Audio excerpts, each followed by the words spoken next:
Greetings, YouTube. The Doctor is in. Dr. Urias Papers here, coming at you with another commentary on Dungeons & Dragons, and welcome back to the channel that brings power gaming to the next level. Today on the Doctor Spell Prognosis, we are talking about the spell Psychic Scream. We are giving this one an A. I had to look at this one quite a bit. There is one thing in this spell that makes it an A, and without that thing, it is definitely not an A, and definitely not worth a 9th level spell slot, but because of this one thing, it is worth the 9th level spell slot. But first, don't forget to hit that subscribe button. If you like this video, hit the like button. If you have any questions or comments, please leave a question or comment. And don't forget to hit that notification bell. All right. This is a 9th level spell that is usable by bards, sorcerers, warlocks, and wizards. And it's on all their lists, so bards don't have to get this through magical secrets, and warlocks, they do have to pick this up with Mystic Arcanum, but they can. It is on their list that they can take. All right. It is a one action, range of 90 feet, only requires a somatic component, so it's silent. Okay. You're still going to have to move your hands or put your fingers up to your brain or whatever, Professor X style. You unleash the power of your mind to blast the intellect of up to 10 creatures of your choice that you can see within range. Creatures that have an intelligence score of 2 or less are unaffected. Each target must make an intelligence saving throw. On a failed save, a target takes 14d6 psychic damage and is stunned. And what does stunned mean? Stunned means that they are incapacitated, which really means, I've got it over here, which really means they cannot move. They're incapacitated, not stunned, which means they cannot take actions or reactions. But in addition, they also cannot move and can speak only falteringly. I guess they're babbling. They automatically fail strength and dex saves, so get with your party. Understand what that means, because anything that can automatically fails a dex save or a strength save, there's a lot of spells that are very nasty. And then attack rolls against the creature have advantage. So this is different than paralyzed. They can't, I think the biggest difference between this and paralyzed is that there's no crits on them. They can still kind of defend themselves a little bit, whereas with paralyzed, they can't. And it translates into the automatic crits. On a successful save, a target takes half as much damage and is not stunned. If the target is killed by this damage, its head explodes, assuming it has one, which means that a raise dead is more than likely not going to bring them back. So we can always look at that as well. Raise dead. Let's take a real quick look at that spell while we're sitting here, because so we've looked at this spell before. This spell closes all mortal wounds, but it does not restore missing body parts.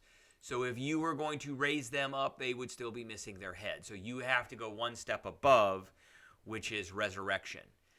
So a stun target can make an intelligence saving throw at the end of each of its turns. On a successful save, the stunning effect ends. Okay, so what are some pros? The range is pretty good. 90 feet is a good range. Somatic component only. That's decent. I'm going to say it's a pro. It's okay. It's not the best. It's an intelligence save, which is my favorite saving throw in the game, because that is the hardest one to save against. It stuns things. Now, I kind of wish it would paralyze them. This is a 9th level spell, but stunning these creatures is almost as good. It does psychic damage. Very few things are resistant to psychic damage. And the big, giant thing that makes this a overpowered, essentially 9th level spell is that it affects up to 10 creatures of your choice that you can see within range. If this only affected one creature, this would not be equal to 9th level power of a spell. But because it can do 10 creatures, it is worth taking for that one slot. Now, keep in mind that you get diminishing returns as the number of creatures you go up against goes down. I mean, it's a good spell to do some okay damage and to stun things if they fail their save, because it's a great choice of saving throws. But if you're going up against one creature, this is probably not a good spell to have. It's not that great. It gets more, you get more bang for your buck the more creatures you're going up against. Okay, so some cons. A big one for this one is the absolutely low damage for this. But again, it's 14d6 to up to 10 creatures. So if they all failed their save, which it's at this level, you should have about a saving throw over 20 to 22 for your DC. If all 10 fail their save, that's 490 points of damage on average. It's 49 points of damage on average for 14d6, and then multiply that by 10. So, you are dealing good damage, but again, as the number of creatures goes down, you're getting diminishing returns on the value of this spell. Stun only happens on a failed saving throw. Now, it is an intelligence saving throw, so that's pretty decent, but you do have a chance not to stun things. But again, it's on 8 up to 10 different creatures. And then a target can attempt a saving throw every round to get rid of the stun. Again, it's on 10 creatures, so I have to keep saying that. It's on 10 creatures, which is really important for the functionality of this spell. You get more value out of this spell if you're able to really unleash it on a lot of different creatures. Okay, spells that do psychic damage, here they all are. So we're looking at this because we're looking at other spells in the realm. Maddening Darkness is pretty good. Feeble Mind is a single target, and that's an 8th level spell that'll essentially take something out, whereas Psychic Scream is taking them out for a round or two. And, I can test that with that intelligence saving throw, most creatures are going to get taken out for the combat, because combats last 3 or 4 rounds. Mental Prison is a great spell, but it is a single target 6th level spell. This came out, Psychic Stream came out with Xanthars, and several of these spells came out in Xanthars and also with Tasha's. So this one's Fizzbands, Synaptic Static is Xanthar. So there's kind of like this theme of some psychic stuff in Xanthars and in Tasha's.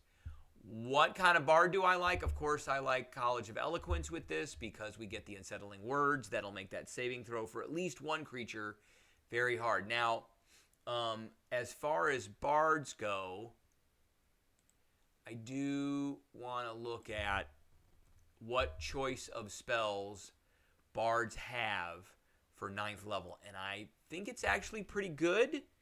But I do want to look at that to kind of compare and contrast the spells that they can get.